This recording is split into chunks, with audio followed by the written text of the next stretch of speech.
कल supreme court में सरकार ने बोला कि कोरोना मृतकों के परिजनों को मात्र 50,000 रुपए, सिर्फ 50,000 रुपए मुआवजे का दिया जाएगा। हम सबको लगता है कि ये मृतकों के परिवारों के साथ इस आपदा काल में एक बहुत भद्दा और क्रूर मजाक है और ये कहीं ना कहीं सरकार की उदासीनता और उनके दंभ का परिचायक भी है। एक और बात, और हम इसके साथ आपको एफिडेविट भी देंगे, आप में से बहुत लोगों ने देखा होगा इसको, जो हलफनामा, जो शपथ पत्र पहले दाखिल हुआ था और जो कल दाखिल हुआ है, उसमें भी जबरदस्त विरोधाभास है सरकार का। पर एक चीज दोनों में कॉमन है कि मदद का आशय शुरू से नहीं था और इस मंच से कांग्रेस पार्टी हर मृतक के परिवार के लिए 5 लाख रुपए मुआवजे की मांग करती है। और यह मुश्किल नहीं है, यह कोई बहुत बड़ी बात नहीं है, यह बिल्कुल मुश्किल नहीं है। हम सरकार में नहीं है, फिर भी हम एक छोटा सा आंकड़ा आपको बता देते हैं। 4 लाख करोड़ रुपए सरकार ने पिछले साल कमाए थे मात्र फ्यूल एक्साइज पर, ईंधन की एक्साइज ड्यूटी पर 4 लाख करोड़ रुपए कमाए थे। अगर हम 5 लाख रुपए देते हैं 4.5 लाख परिवारों को, तो वो मात्र 22,000 करोड़ रुपए है, जो कि कुल जमा राशि का सिर्फ और सिर्फ 5.5% है। अगर आप 5 लाख रुपए भी देते हैं मृतक के परिवारों को, तो वो कुल जमा राशि का, जो आपने सिर्फ ईंधन से कमाई है, लोगों की कमर तोड़ के कमाई है, उसका मात्र 5.5% है। तो यह किया जा सकता है और यह किया इसलिए जाना चाहिए क्योंकि करोड़ों लोगों के रोजगार नष्ट हो गए। अगस्त तक में 15 लाख नौकरियां गई, जुलाई में 32 लाख गई, अप्रैल और मई में 2,27 लाख गई। अनुमानित आंकड़े नौकरी नष्ट होने के 14 करोड़ तक हैं। लोगों का वेतन कट गया।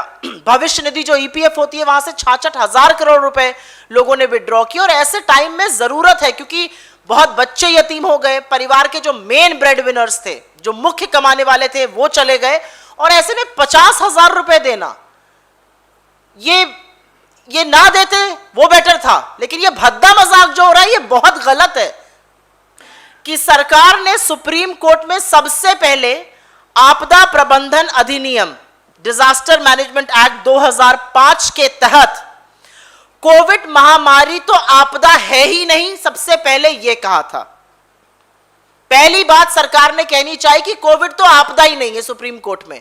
इस कुतर्क को सुप्रीम कोर्ट ने झाड़ा, पूरी तरह से खारिज किया और अपने इस ऑर्डर 30 जून 2021 में इस कुतर्क को खारिज किया गया कि कोरोना आपदा नहीं है।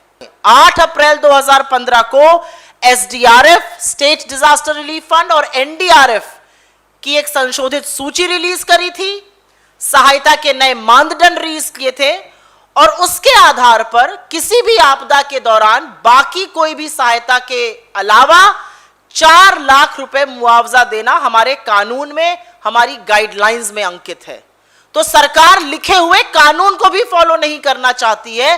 पहले बोला गया आपदा ही नहीं है, सुप्रीम कोर्ट ने फटकार लगाई तो माना गया आपदा है, और अब आप लिखे हुए कानून को भी फॉलो नहीं करना चाहते। आप इस तरह की आनाकानी कर रहे हैं। भले सरकार ने झूठ बोला उस सदन में कि एक भी व्यक्ति की बिना ऑक्सीजन के मौत नहीं हुई, लेकिन यह सच है कि शायद इससे पहले लोगों ने मौत को अपने सिर के ऊपर इतनी बुरी तरह से मंडराते हुए कभी नहीं देखा था। मुझे आज भी अप्रैल और मई के वो महीने याद हैं जब लगातार फोन बजता था, जब लोग मदद की गुहार लगा रहे थे, ऑक्सीजन नहीं था, जो नजर आता था आंखों के सामने वो दिल दहला देता था।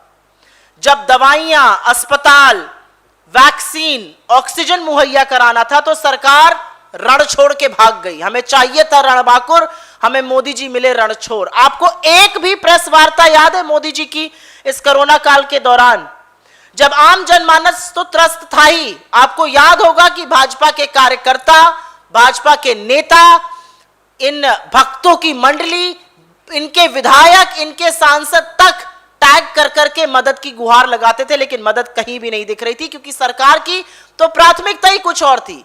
सरकार को बंगाल का चुनाव लड़ना था, वहां जाकर दीदी ओ दीदी कहना था, और उसी उपेक्षा का कारण है कि ये जो त्रासदी थी, ये मैन मेड हिंदुस्तान में बनकर उभरी। आपदा थी, दिक्कत थी, विश्व में भी थी, लेकिन इसका इतना विकराल रूप यहां पर इसलिए हुआ क्योंकि उपेक्षा और प्राथमिकता ही बिल्कुल अलग थी। वैज्ञानिकों के आंकड़ों, उनकी चेतावनी के साथ छेड़छाड़ की गई कि मोदी जी अपनी इलेक्शन रैली करते रहें, उनकी छवि बरकरार रहे।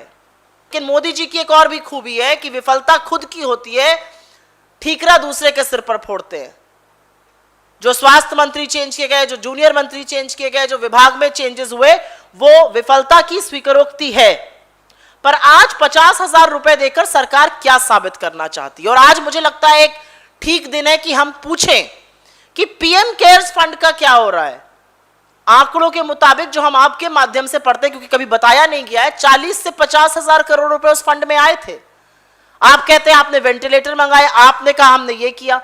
ये पैसा प्रधानमंत्री पद की सील पर कलेक्ट किया गया है, सरकारी संगठन, सरकारी नुमाइंदों के द्वारा कलेक्ट किया गया है। इसमें जनता ने अपना पैसा डाला है। इस पर इतनी ओपेसिटी, इतना बड़ा ये गुप्त गोपनीय सीक्रेट क्यों है? क्यों आप देश के लोगों को नहीं बताते? क्यों वहां से आप पैसा और ट्रांसफर नहीं करते हैं कि पैसा ट्रांसफर हो? हमारी 3 मांगे हैं और मैं उस 3 मांगों को जरूर दोहराऊंगी। हम फिर से कहते हैं कि हर मृतक के परिवार को 5 लाख रुपए मुआवजा दिया जाए। मौत के आंकड़ों को छुपाने का जो भद्दा प्रयास किया जा रहा है वो तुरंत बंद किया जाए। हर राज्य में पुनः कोरोना काल से होने वाली मौतों का सर्वे हो और मुआवजे का जो दावा होता है, जो क्लेम होता है, उसको फिर से एक्सेप्ट किया जाए।